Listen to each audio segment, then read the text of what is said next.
यो भित्रको चारैतिरबाट यस्तो घर बनाएको छ।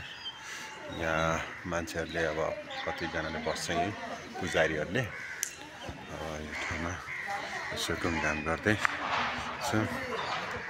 भित्र पनि यो के को भोले बाबाको मन्दिर होला, तर पूर्ण रूपले थाहा छैन अब के को मन्दिर हो।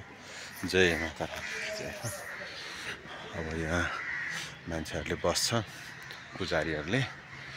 अब यो ठाउँमा दामी छ ठाउँ, रमाइलो छ। अब म अर्को साइडतिर जानु खोजेको छु।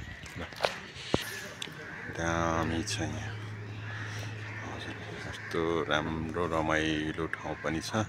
यो मन्दिर भुइँचालोको बेला भत्किसकेको थियो क्या, अहिले पुनर्निर्माण गरिसकेको छ। हामी आउँदा पहिला एक्सर्साइज गर्न आउँदाखेरि बनाइरहेको। अब मेरो छोरीलाई धेरै नै भोक लाग्यो रे, अब बदाम खान लाग्छ। धेरै नै भोक लाग्यो, बदाम खाने बाबा